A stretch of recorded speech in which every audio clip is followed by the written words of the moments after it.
Oh, darling listeners, prepare to have your very souls stirred. I just finished Let's Call a Truce by Amy Buchanan, and I quote, boardroom clearing arguments turn to desk clearing kisses. Desk clearing, people. We're talking volcanic levels of passion. Desk clearing, huh?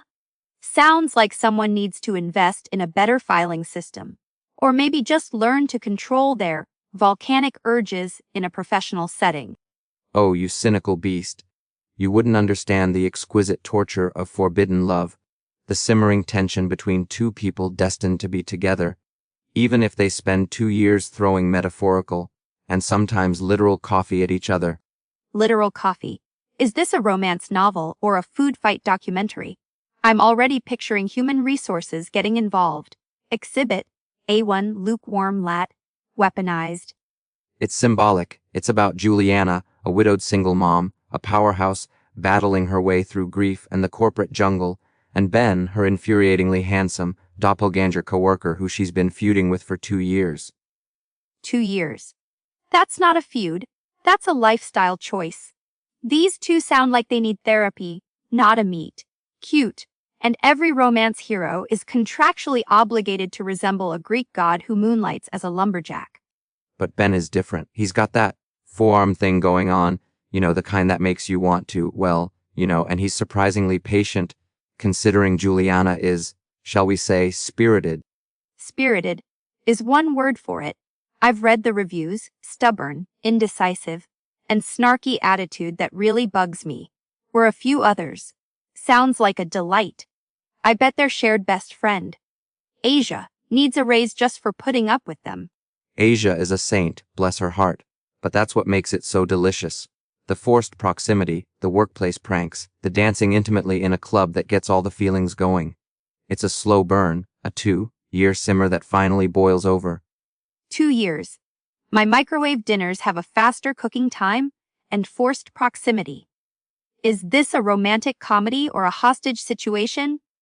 They're architects, not astronauts trapped on a space station. They could, walk away. But where's the fun in that? Where's the delicious agony of resisting the inevitable? The stolen glances across the boardroom, the accidental brush of hands, the desk clearing. Again with the desk. I'm starting to think this book is secretly sponsored by an office supply company. Let's call a truce. Now with 20% more desk-related incidents. And the emotional depth. It's not just about the lust, although there's plenty of that. It's about Juliana's journey through grief, her guilt about moving on, her struggle to balance work and motherhood. It's real. Oh, I'm sure it's very real as a unicorn riding a roller coaster made of rainbows. Look, I get it. People like a bit of escapism, but some of these reviews, I literally stayed up until 4 in the morning devouring this book. Devouring. Did they eat the pages? Because that's the only way I'd stay up that late for a book with a relatively simple plot that feels like ored padding. You're just jealous because you've never experienced a love so powerful it makes you want to throw a coffee, clear a desk, and then, well, I'd rather throw myself off a bridge, frankly. And the third act breakup. Don't even get me started, apparently. It's a trope that pissed off a lot of readers, because nothing says happily ever after like a completely unnecessary dose of manufactured drama. But it's realistic. Relationships have ups and downs. Sometimes you have to break up to make up. It's all part of the journey. Or, hear me out, it's a lazy plot device used to pad out the word count. And Ben's handling of his ex-wife situation. Disappointing, according to the masses. Sounds like Mr. Forearms isn't so perfect after all. He's flawed and human. And Juliana, bless her heart, she's just trying to protect herself. She's been hurt before. She's a mother. And apparently, a master of the hot and cold routine. According to one reviewer. Like, please, they said. Even the fans are getting exasperated. But they love him. They swoon. They cry. One reviewer cried by page 14. This book is an emotional roller coaster. More like an emotional tilt, whirl. You just go around and around in circles until you feel sick. And speaking of sick, is Ben secretly loaded? Because apparently, he's whisking everyone off on trips across the globe. Are we just supposed to pretend trips across the globe for 5 people don't cost a lot of money?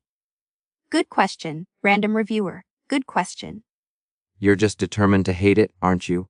No, I'm determined to apply a modicum of logic to a genre that seems to actively reject it. But hey, if you enjoy reading about emotionally stunted adults who communicate exclusively through passive-aggressive coffee rituals and desk-related violence, who am I to judge? It's called romance. Look it up. And for all you listeners out there who aren't cynical grumps like my co-host, Let's Call a Truce is waiting for you. Go forth and swoon. Go forth and clear those desks. Or, just read a book about a healthy, functional relationship. But hey, what do I know?